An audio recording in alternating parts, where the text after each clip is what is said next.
Bonjour à vous pour cette méditation du matin, ce mardi qui nous prépare petit à petit à la fête du Sacré-Cœur de vendredi, avec sa litanie de Lorette et cette invocation à la Sainte Vierge Marie, Domus Aurea, c'est-à-dire Maison d'or.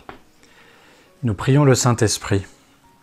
Ô Saint-Esprit, donnez-nous vos lumières. Venez en nous pour nous éclairer tous, guidez nos pas et formez nos prières. Nous ne pouvons faire aucun bien sans vous.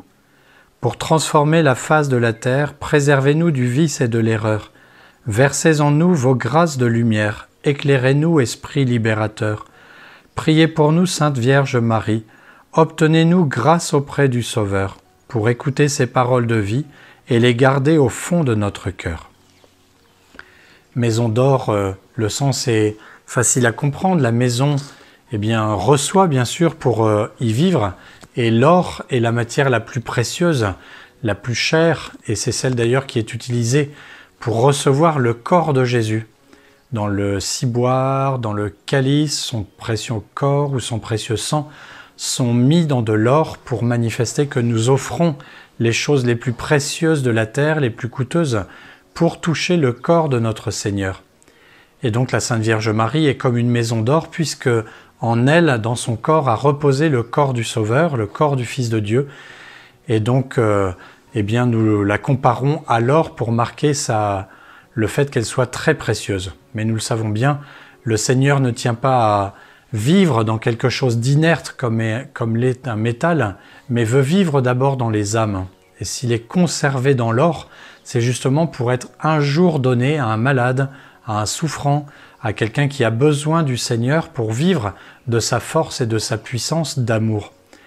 La Sainte Vierge reçoit donc comme une maison d'or, c'est-à-dire comme quelque chose de spécialement précieux, le corps de notre Seigneur. Mais c'est une maison d'or qui est vivante. Et du coup, l'or n'est pas l'or matériel, mais l'or de sa charité, l'or de sa douceur, l'or de sa tendresse, l'or de sa délicatesse, l'or de son exemplarité, l'or de toutes les vertus qu'elle a reçues et qui sont plus précieuses que toutes les choses de la terre. Alors lorsque nous l'appelons maison d'or, c'est vraiment parce qu'elle est apte à recevoir ce corps de Jésus. Elle est apte à recevoir sa divinité et à l'offrir à toute l'humanité. Nous pensons aussi que comme à Cana, elle peut recevoir nos petites demandes qui ne sont pas des demandes d'or et qui, accueillies dans une maison en or, vont justement être dorées, qui vont être fortifiées, embellies, rendues plus grandes par la vertu et présentées à son Fils.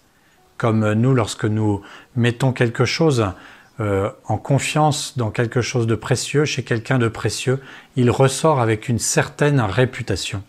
S'il en est de même, nous donnons nos intentions de prière à cette maison d'or qu'est la Vierge Marie et elle les représente à son Fils et lui l'accepte plus facilement comme à Cana.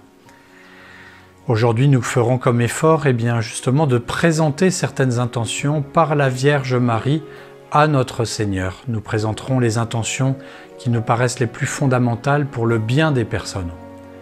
Je vous salue Marie, pleine de grâce, le Seigneur est avec vous. Vous êtes bénie entre toutes les femmes et Jésus, le fruit de vos entrailles, est béni. Sainte Marie, Mère de Dieu, priez pour nous pauvres pécheurs, maintenant et à l'heure de notre mort. Amen. Bon mardi à vous et à très bientôt j'espère.